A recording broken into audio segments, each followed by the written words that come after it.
Thanks for tuning in to the Jurassic Park-Cast, the Jurassic Park podcast, where guests chat with me about Michael Crichton's 1990 novel Jurassic Park. And also not that too.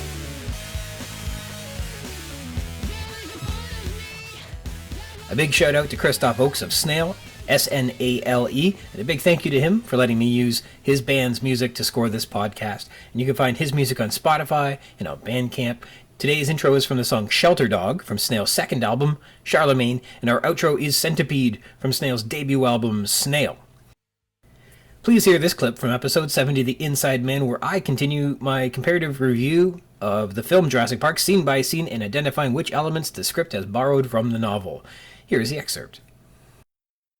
And this week's text is the scene Subterfuge, which is scene 5 from the movie Jurassic Park. Here's a reading from the transcript.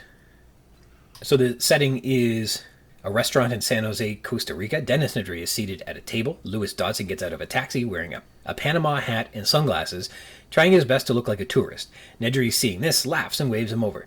"Yo, Dodson!" waving him over. And Dodson sits at the table. "You shouldn't use my name." Calling out, "Dodson! Dodson! We got Dodson here!" At the lack of a response, he says, "See? Nobody cares. Nice hat. What, are you trying to look like a secret agent?" And then Dodson puts a briefcase on the table, getting down to business. $750 on delivery, $50,000 more for each viable embryo. That's $1.5 million if you get all 15 species off the island. Oh, I'll get them. I'll get them all. Remember, viable embryos. They're no use to us if they don't survive. How am I supposed to transport them? Dodson puts a can of shaving cream on the table. The bottom screws open. "Oh, that's great. Oh my God." It's cooled and compartmentalized inside. "You guys, that's great. Customs can even check if they want to. Let me see." "Go on." Nedry sprays shaving cream from the can onto his hand and grins, impressed. And Dodson says, "There's enough coolant for 36 hours. Oh, no menthol? The embryos have to be back in San Jose by then. That's up to your guy on the boat. 7 o'clock tomorrow night on the East Dock. Make sure he gets it right. How are you planning to beat security?" "I've got an 18-minute window. 18 minutes, and your company catches up on 10 years of research." And then a waiter says, "Gracias, senor." A waiter puts a check for Nedry's meal on the table, and Nedry looks at it, and then at Dodson. "Don't get cheap on me, Dodson." Now he awkwardly picks up the check and pulls out his wallet. That was Hammond's mistake. So in David Koepp, the screenwriter's first draft, he does it basically the same, but there's some, a bit more stage direction in what I've got here, but it's ultimately the same. So I'm not going to read the whole thing over again, but here are some interesting notes. Dennis Nedry is in his late 30s, a big guy with a constant smile that could either be laughing with you or at you. You can never tell. And he sits at a table in front of a Central American cafe eating breakfast. And then there's a legend that says San Jose, Costa Rica. Nedry looks up and sees a man get out of a taxi. It's Lewis, Lewis, and then in parenthesis it says Louis. So he spells Lewis twice. Dodson, 50-ish, wearing a large straw hat, looking almost too much like an American tourist. Dodson clutches an attaché case close to him and scans the cafe furtively. Nedry laughs, shakes his head, and waves to him. "Dodson!" Then shortly Dodson is showing Nedry how the shaving can works. Dodson pulls an ordinary can of shaving cream from a shoulder bag he carries and sets it on the table. Dodson says, "The bottom screws open. It's cooled and compartmentalized. They can even check if they want. Press the top." And Nedry presses the top of the can, and real shaving cream comes out, and he grins impressed. While Dodson talks, Nedry looks around for somewhere to wipe the shaving cream and ends up dumping it on someone's Jell-O on a dessert tray next to him. There's enough cooling gas for 36 hours. And that's really all that's very different from that scene. Or it's not even different, it's just another perspective on it. And now here's a reading from Malia Scotch-Marmo's draft, which you'll find very different. A purple sunset irradiates the exterior glass walls of a building. It's a high-tech building, Biogenetic Corporation headquarters at sunset. Interior, Biogen HQ. A peanut flies in the air and then falls into a big open mouth. Thomp is the sound it makes. The mouth says, 500,000 is peanuts. He tosses another peanut and misses his open mouth. This is Dennis Nedry, a 40-year-old computer programmer. He's fat, with greasy hair and permanently wrinkled suit. His slovenly looks are wildly out of place on the rich leather sofa, where he reclines. Across the gleaming granite coffee table is Bill Baker, a businessman. A smooth, meticulous dresser, Baker is disgusted by Nedry's sloppy appearance and voracious consumption of food and drink. Nedry finishes a Coke. Over his shoulder is an impressive skyline view. Nedry says, "I'm not reneging, I'm re-evaluating." Nedry holds the can of Coke upside down and drains the last drops. Nedry says, "You think I'm a scumbag, I know." Nedry chuckles, lining up 3 peanuts on the table. One after the other, he throws them in the air, and he gulps down 2, misses one, and it skids across the glossy floor. Baker's head involuntarily cocks as he looks disgustedly at Nedry. "Look, pal, you make a career in biogenetic industrial espionage, and you're bound to run into a scumbag or two. Guaranteed. Part of the job description. Look, who's to say who the real scumbag is? After all, I know what you guys need so bad. I heard of the reverse engineering." As Nedry continues, he shovels nuts into his mouth and chomps and speaks. "Let the other guy put in all the work, all the R&D. You take the finished product, work backwards, breaking it down to reveal its genetic code. Presto! In a few measly months, you have know-how that took researchers 10 years to determine. You know how much Hammond has invested of his own personal wealth? Over $5 billion. And if you guys get the jump on him, in no time, the market's wide open." Nedry starts to laugh as he eats and talks. "But boy, he's really got his product. Oh yes sirree, massive, gargantuan, money-making, never heard of profit like that product. It is a sight. Yes indeedy." Nedry laughs explosively. He begins to choke, and then he's coughing and gasping. Baker is repulsed. He stares out the window as the sun sets. Nedry, in true distress, clutches his own throat. He clumsily runs toward Baker, toppling chairs as he goes. Nedry grabs Baker's hand and squeezes it tightly, imploring Baker for help. Baker coolly shakes his hand loose and shoves Nedry to the floor. Baker looks down at the prone and desperate Nedry. "Scumbag. We have a deal. That deal is not open to renegotiation, or even re-evaluation." Baker kneels down next to Nedry, who is beginning to turn blue. "The deal stands. Take it or leave it." Baker glances at his watch. "I'll give you a few minutes to decide." Nedry makes a superhuman effort to nod his head. Baker nods back and slams his fist into Nedry's solar plexus. It works. Nedry sucks in a huge gulp of air. He sits up, rubbing his belly as Baker leaves the room. Baker says, "Make sure the eggs are on the supply ship. Just make sure." Camera leaves Nedry and exits the window. It swish pans the concrete canyons of Wall Street and enters another office. Interior Conservative Law Office, daytime. Donald Gennaro, handsome, meticulously dressed, paces the high-polished, glassy corner suite. His boss, Ross, is seated. He's a powerful black man who waves a prosthetic arm. Ross says, "We can't trust Hammond anymore. He's under too much pressure. There's the EPA, he's behind schedule, and the investors are getting nervous. There have been too many rumors, too many accidents. We can't screw around with this." Gennaro says, "I've asked Hammond to arrange independent site inspections every week for the next 3 weeks. Ross says, "What does he say?" Gennaro says, "Insists nothing's wrong on the island." "You know him. Do you believe him?" "No, I don't. I spent a lot of time with him 5 years ago when we raised the capital, and it's a wild ride. He's unpredictable, a dreamer. Potentially dangerous. We should never have gotten involved. What's our position?" "The firm owns 5%. General or limited?" "General. We should never have done that. Seemed wise at the time. We all wanted the park to happen. It was in lieu of fees. In any case, I agree. An inspection is overdue. Who are your site experts?" Gennaro tosses a list on Ross's desk. He checks it out. Ross looks at it. "Will they tell the truth?" "I think so. That guy Grant's a hot shot in his field, always goes his own way." "Good. You're making all the arrangements?" "Hammond has to place the calls himself. I think he wants to pretend the park is not in trouble, that it's just a social invitation showing off the island." "All right. Good. But let's be very clear about one thing. I don't know how bad this situation actually is, Donald, but if there's a problem on that island, don't be afraid to screw Hammond and burn Jurassic Park to the ground." Gennaro shakes hands awkwardly with Ross and leaves. Ross paces. Fed up, he whispers to himself, "Costa Rica, my ass." Then he whacks his desk globe, sends it spinning, and the camera moves in on the spinning globe as we hear the rotor blades of a helicopter, which will dissolve, cut into our next scene. All right, so let's check these scripts out. The first thing is that there's different locations. So let's start with the setting. In the film, Nedry and Dodgson meet at a restaurant in San Jose, Costa Rica. In Koepp's first draft, it's called a Central American Cafe, with a legend telling us that they're in San Jose, Costa Rica. And Malia Scotch-Marmo sets the meeting with Nedry in a high-tech building, Biogenetic Corporation's headquarters. That appears to be on Wall Street. So that would be, New York City? None of this is faithful to the novel, where Nedry and Dodgson meet at a coffee shop in the departure building of the San Francisco airport, which we're told on page 69. Nedry isn't eating at a table, he's, quote, waiting at the counter. And that said, in the novel, it's implied that Nedry flies out of San Francisco to San Jose and connects with the rest of the inspection party, as said by the line, quote, "They had picked up another passenger in San Jose, a man named Dennis Nedry, who had flown in to meet them," which we're told on page 76. Nedry rides in the helicopter to Isla Nublar with the inspection team, whereas in the film, he's just in the control room, working away by the time we meet him in Jurassic Park. He may as well have been, commuting to work when Dodson meets him in the movie, whereas he's part of the inspection team in the novel, as said by Gennaro on page 50. Quote, first group is a paleontologist, a paleobotanist, and a mathematician. They go down this weekend, I'll go with them. And who else? Just a technical person, the computer system analyst. Review the park's computers and fix some bugs. He should be there by Friday morning. In Scotch-Marmo's draft, we get a big departure from this meeting at the cafe. We're in the high-tech building Biogenetic Corporation headquarters at sunset. It has exterior glass walls. This resembles the visitor center, as described in Jurassic Park, which Crichton describes thusly. Quote, they met in the visitor building, 2 stories high, and all glass with exposed black anodized girders and supports. Grant found it determinedly high-tech on page 87.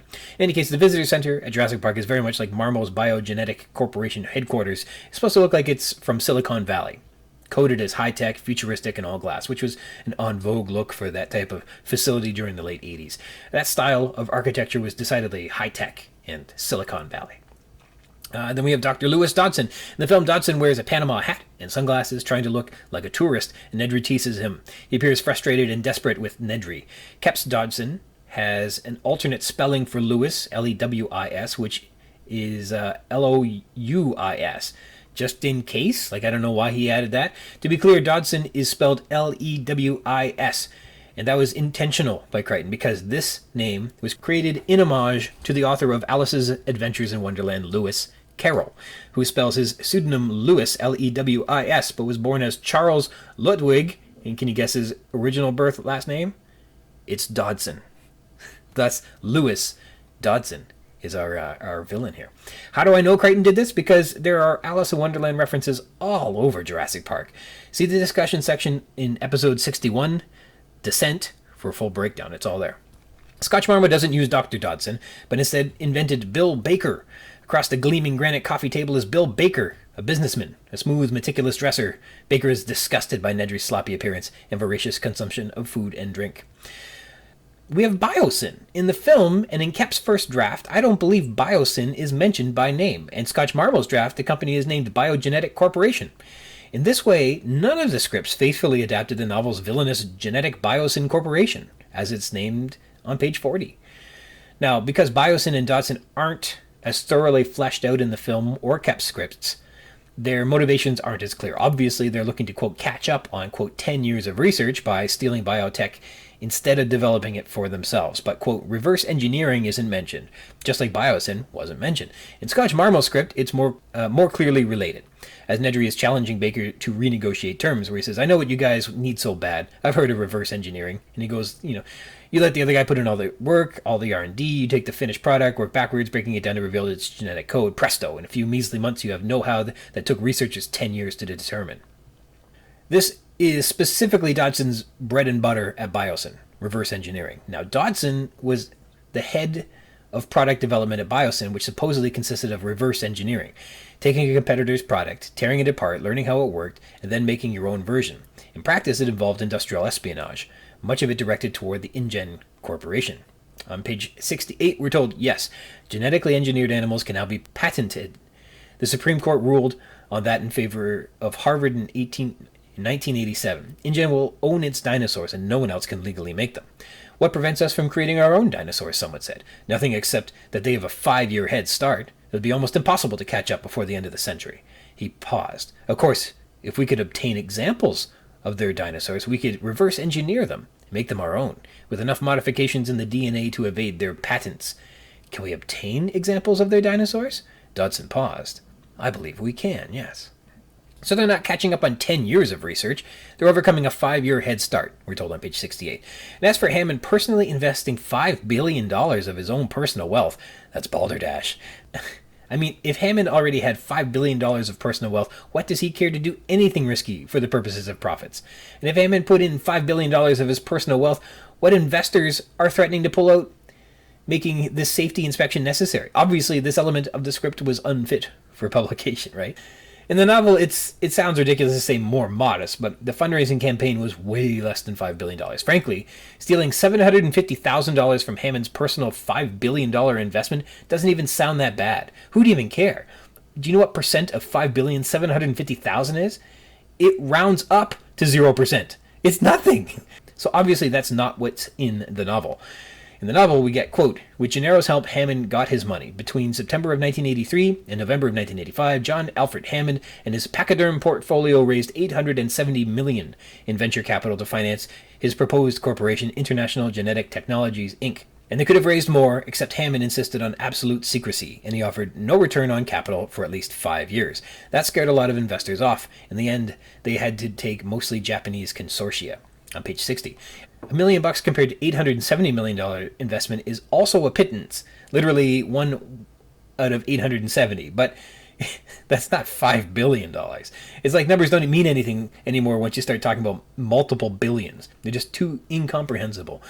Where might Scotch-Marmo have gotten the idea for $5 billion? Well, actually, that figure is in the novel, in the chapter with Nedry and Dodgson meeting. Bioengineered DNA was weight for weight the most valuable material in the world, a single microscopic bacterium too small to see with the naked eye, but containing the genes for a heart attack enzyme. Streptokinase for ice minus, which prevented frost damage to crops, might be worth $5 billion to the right buyer, we're told on page 69. So there you go. $5 billion, that's in the novel. It just doesn't have anything to do with the heist, the embryos, the park, InGen, or anything like that. It's a hypothetical value if you could find the, quote, right buyer, hypothetically. All right, Nedry. In the film, Nedry is performed by Wayne Knight, who was born in 1955, so he's about 37 or 38, depending on when the scene was filmed, and that's what you get in Koepp's first draft 2. In his late 30s, a big guy with a constant smile that's either laughing with you or at you, you never can tell. I have never heard a soul say that Knight didn't play Nedry to an absolute T. In the novel, Nedry isn't described at the first meeting because his identity is steeped in secrecy, known only as Dodgson's inside man on page 69. But when we do meet him by page 76, he's said to be, quote, fat and sloppy, eating a candy bar, and there was sticky chocolate on his fingers and flecks of aluminum foil on his shirt.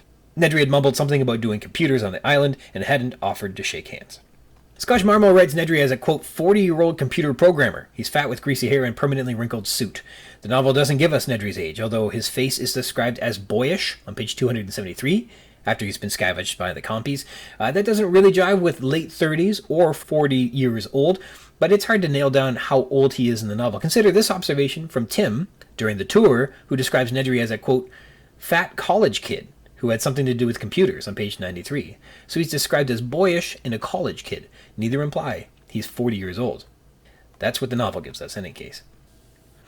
The fun scene where Dodgson is in disguise and Nedry is teasing him about it is more fantastic in the final version that made it to the screen, and it remains unchanged in Koepp's 2 passes at his scripts, and this is authentic to the novel too. "You're late, pal," the man said. He looked at the straw hat Dodgson was wearing and laughed. "What is this supposed to be, a disguise?"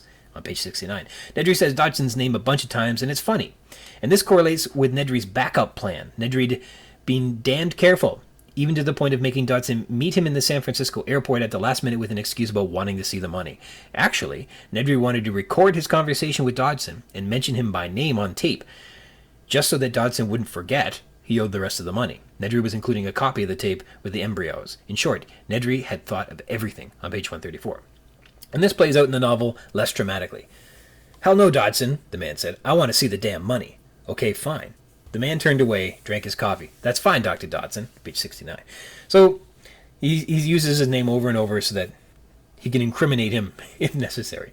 And then they go over the plan, stealing embryos with the shaving cream canister. In the film, Dodgson gives Nedry $750,000 and an additional $50,000 more for each viable embryo, totaling $1.5 million for stealing all 15 species from Jurassic Park. The bottom screws from the bottom of what's visibly a Barbasol brand shaving product. It's cooled and compartmentalized inside and gives Nedry the frickin' giggles. He loves this thing and jokes that it's not menthol.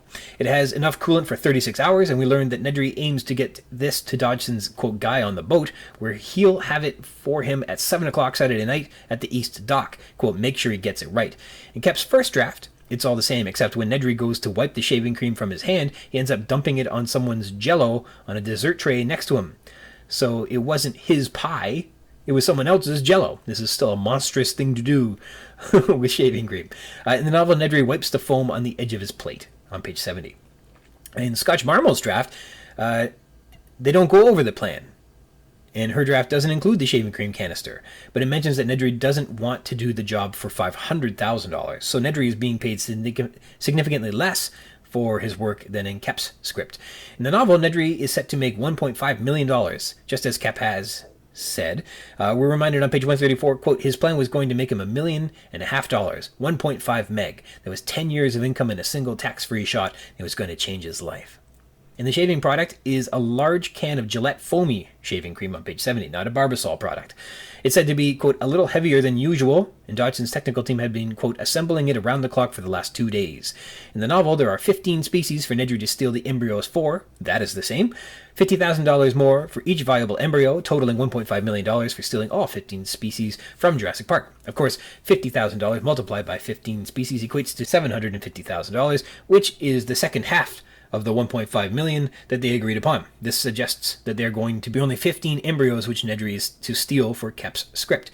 However, in the novel, as related on page 175 and 76, the embryos were arranged by species: Stegosaurus, Apatosaurus, Hadrosaurus, Tyrannosaurus, each embryo in a thin glass container wrapped in silver foil, stoppered with polyline. Nedry quickly took 2 of each, slipping them into the shaving cream can. Then he screwed the base of the can shut and twisted the top. There was a hiss of releasing gas inside, and the can frosted in his hands. Dodson had said there was enough coolant to last 36 hours, more than enough time to get back to San Jose. This clearly indicates that Nedry steals 2 of each embryo, thus 30 embryos. He was paid for each viable species, but not each viable embryo. This is just a technicality between the script and the novel. For all intents and purposes, they're meaning the same thing.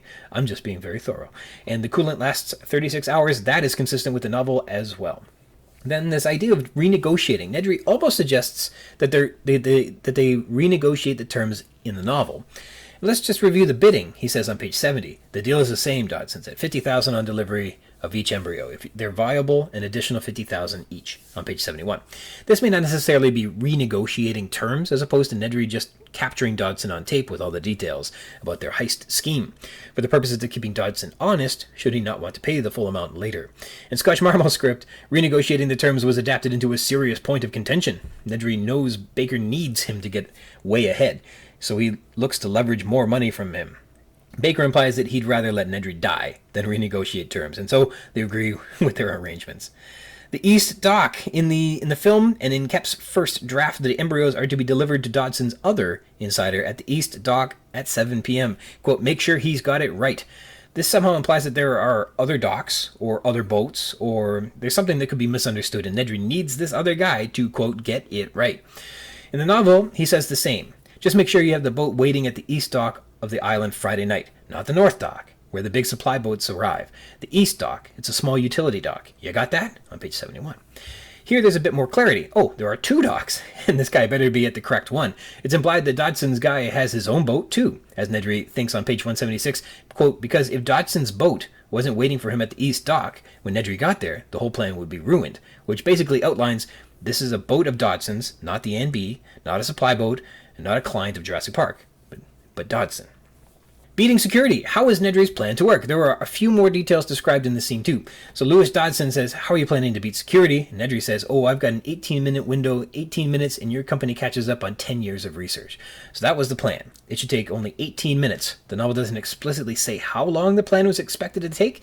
Nedry swipes the embryos in less than 2 minutes. On page 176, the drive to the East Dock was to only take 3 minutes, and 3 minutes back to the control room. That's only like 10 minutes. And so, a 15 to 18 minute window is probably adapted from what Crichton envisioned, but Nedry's plan wasn't detailed in the novel that clearly. Finally, an easily overlooked moment in the film, especially on your first pass, was Nedry revealing his motivations as to why he's assisting Dodson with corporate espionage. A waiter puts the check for Nedry's meal on the table. Nedry looks at it and then at Dodson. Don't get cheap on me, Dodson. That was Hammond's mistake. You see, Hammond got cheap on Nedry, and so Nedry is going to make him pay. In Scotch-Marmo's script, Nedry just wants more money. He sees an opportunity to leverage more money from Baker's company, and figures he'll try and extort them. And why not? They're talking figures that reach into the multi-billions. But no deal, Nedry, you slob. In the novel, Nedry is far more sympathetically written. He isn't being greedy. He isn't looking to snag more money. He's trying to get even. On page 175, Nedry was annoyed with the Jurassic Park project. Late in the schedule, InGen had demanded extensive modifications to the system but hadn't been willing to pay for them, arguing that they should be included under the original contract. Lawsuits were threatened. Letters were written to Nedry's other clients, implying that Nedry was unreliable. It was blackmail, and in the end, Nedry had been forced to eat his overages on Jurassic Park and make the changes that Hammond wanted. To recap, InGen hired Nedry, but didn't give him very good parameters on what he was building a system for because they wanted to be very secretive about it.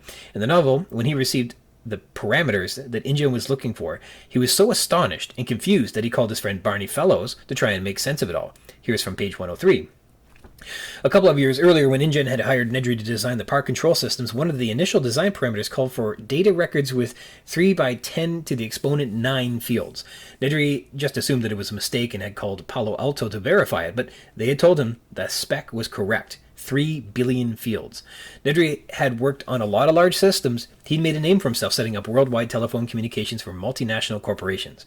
Often those systems had millions of records. He was used to that, but InGen wanted something so much larger.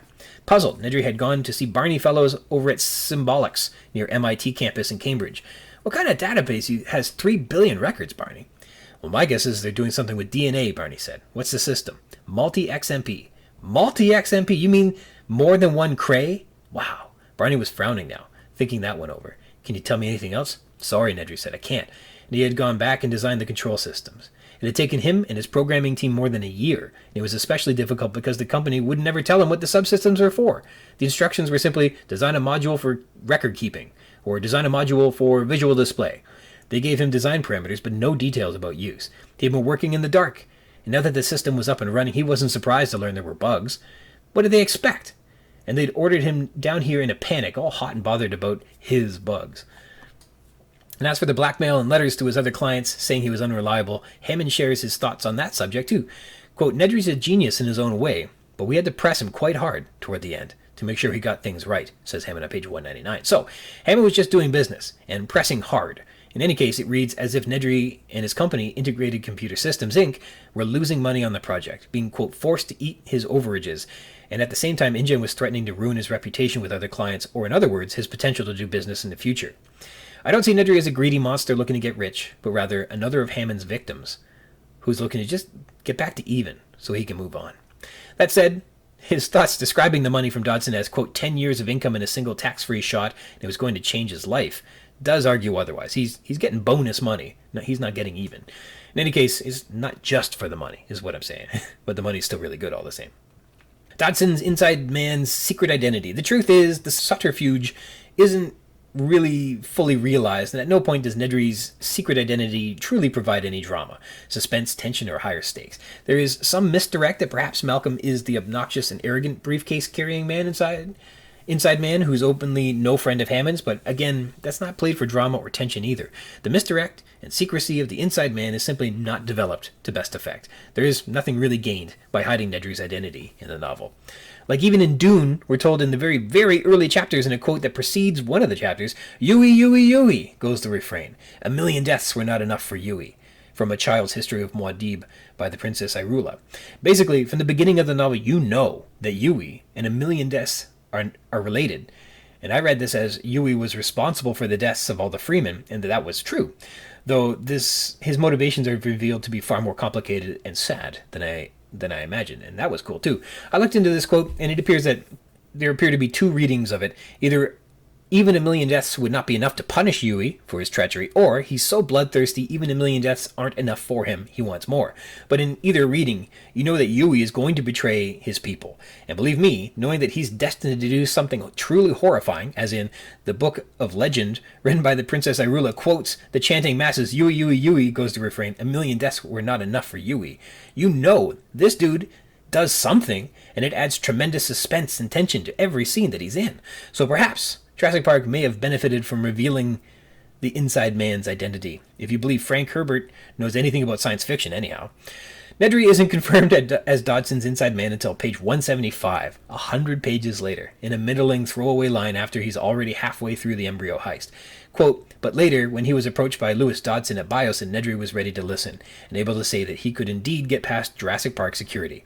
He could get into any room, any system, anywhere in the park because he had programmed it that way, just in case. So I think that, opportunity missed. But we still love the book, so maybe it was just fun the way it is. Meeting Gennaro. A big part of Scotch-Marmo's script is meeting Gennaro in this scene, which we did in episode 67, The Encased Mosquito, earlier, if you want to go check that out. In any case, we meet Gennaro, and he's in a conservative law office where Donald Gennaro is a handsome, meticulously dressed man. Koepp described Gennaro as a 40-year-old with a $100 haircut, and Crichton describes him in the novel as a stocky, muscular man in his mid-30s wearing an Armani suit and wire-frame glasses. Gennaro is meeting with Ross, a powerful black man with a prosthetic arm. This is Danielle Ross from the San Francisco law offices of Cowan, Swain, and Ross, who is said to look as, quote, cold as an undertaker in his dark pinstripe suit, on page 49. Much of the dialogue in this scene is very closely adapted from the novel, and rightly so. The entire impetus of the safety inspection relies on this law firm's motivation. So, Scotch-Marmo is looking to keep this as straight as possible. Ross says, we can't trust Hammond anymore. He's under too much pressure. There's the EPA. He's behind schedule, and the investors are getting nervous. There have been too many rumors, too many accidents. We can't screw around with this. Compare that to the novel. Quote, we can't trust Hammond anymore. He's under too much pressure. The EPA is investigating him. He's behind schedule on his Costa Rican resort, and the investors are getting nervous. There have been too many rumors of problems down there. Too many workmen have died. And now this business about living pro-compsat whatever on the mainland. Pro-compsat-Nathis subplot that drives the narrative for the first 70 pages of the novel, that isn't mentioned in Marmo's script. Or any script, really. Gennaro says, I've asked Hammond to arrange independent site inspections every week for the next 3 weeks. What does he say? Insists nothing's wrong on the island. You know him. Do you believe him? Gennaro says, in the novel, we can't screw around with this. We've got to inspect that island right away. I've asked Hammond to arrange independent site inspections every week for the next 3 weeks. And what does Hammond say? He insists nothing is wrong on the island. Claims he has all these security precautions. But you don't believe him, Ross said. No, Gennaro said, I don't. So that's a little different, but relates the same message. And then Scotch-Marmo continues agreeing with Crichton almost all the way to the end here. No, I don't. I spent a lot of time with him 5 years ago when we raised the capital. It was a wild ride. He's unpredictable, a dreamer, potentially dangerous. We should never have gotten involved. What's our position? Firm owns 5%.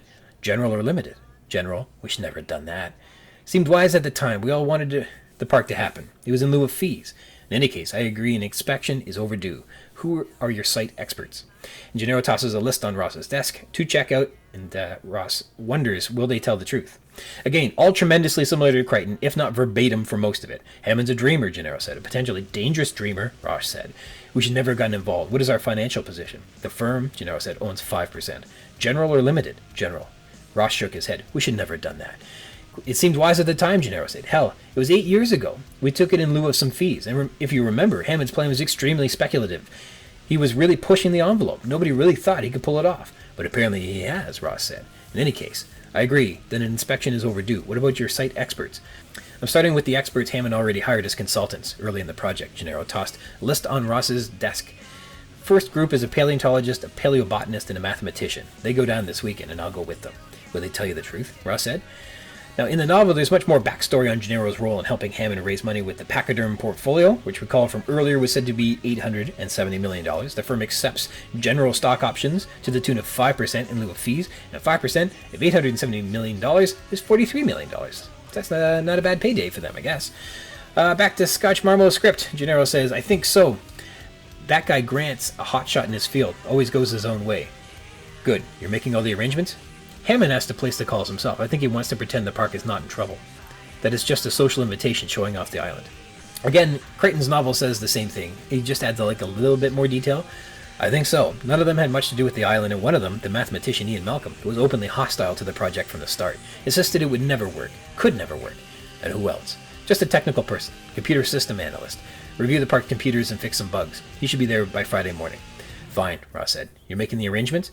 Hammond has to place the calls himself. I think he wants to pretend he's not in trouble, that it's just a social invitation, showing off his island. All right, Ross said. Just make sure it happens. Stay on top of it. I want this Costa Rican situation resolved within a week. Ross got up and walked out of the room. Ultimately, the big differences between Scotch-Marmo's script and Crichton's story is the omission of the procompsognathus bites, remains, x-rays, escapes, etc. There are no copies in the script.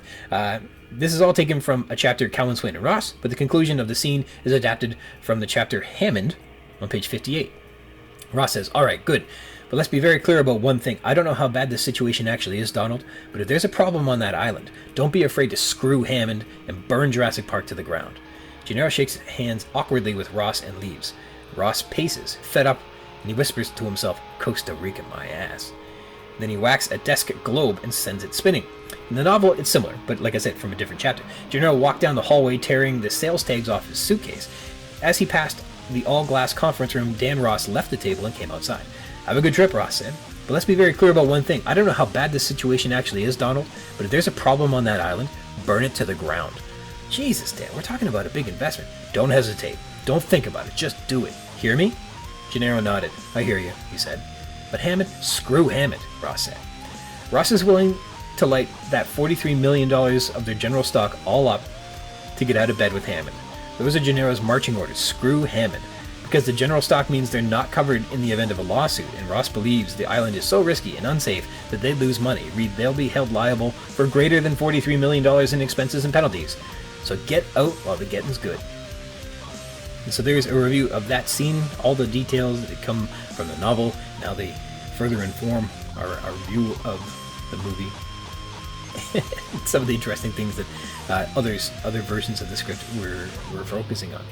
All right, a big thanks to you for tuning in. If you're interested in more of the podcast, you can find it wherever podcasts are, and just look for Juras-Sick Park-Cast, include those hyphens, or Jurassic Park Podcast, that might work too.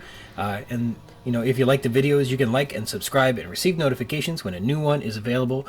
There is a lot more to come. Until next time.